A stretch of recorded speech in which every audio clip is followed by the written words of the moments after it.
This is Senator Carla Nelson at the Minnesota Senate Chamber in its new temporary spot in the Minnesota Senate building. I want to thank you for your service on the Rochester School Board. I'm here today stepping in for John Call, who's actually just on the other side of this camera. But I wanted to tell you just a little bit about what's happening at your Capitol. Yesterday, I had a hearing on a bill that I know is probably very important to you, and that is on tiered teacher licensure. I'd like to tell you about a bill that I had a hearing on yesterday in the Education Finance Committee and Policy Committee. It's about an issue that I know is really important to you. I know there's a shortage of teachers, and we are keeping out teachers, highly qualified teachers, from other states and other teachers as well, because they cannot get through the licensing quagmire. In fact, you might recall the Office of the Legislative Auditor released a scathing report and specifically said the teacher licensing system is broken. And it was a very thick report full of many concerning details. Also, a lawsuit was filed and won by out-of-state teachers who felt they were arbitrarily being denied Minnesota state licenses.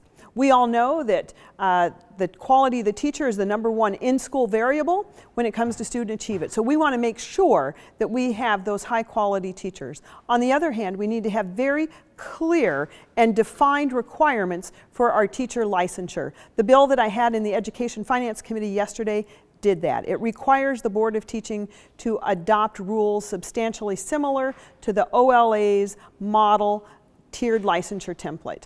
So that's one way that we can help you better secure quality teachers for our students.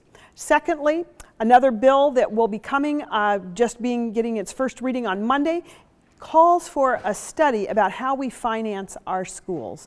We need to do an in-depth look about, are we financing our schools in a way that is going to make sure that students are getting the best bang for the buck, that we are actually financing in a way that delivers results and that encourages those results. It's been a big 2 weeks at the Capitol. I've never seen such a busy 2 weeks. I've already had 2 press conferences and 4 nighttime hearings. Those things usually don't happen until much later in the session. Another issue that you've talked to me about, particularly the counselors have talked to me about, is mental health and how our schools are actually dealing with untreated mental health issues. This week I jointly teamed up with Senator Wickland from DFLer from the metro area here, and we have proposed the Excellence in Mental Health bill, which can transform how we deliver mental health services in the state, providing a one-stop collaborative environment for both mental health and chemical issues. I'm hopeful for good passage on that bill. It's got strong bipartisan support and bicameral support as well.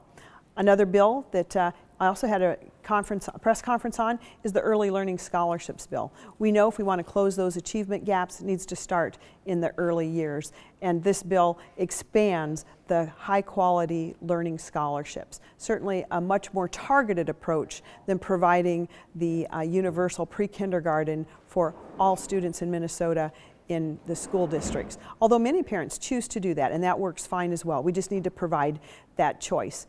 It's great to serve you. Thank you for your service. We know education is the great equalizer.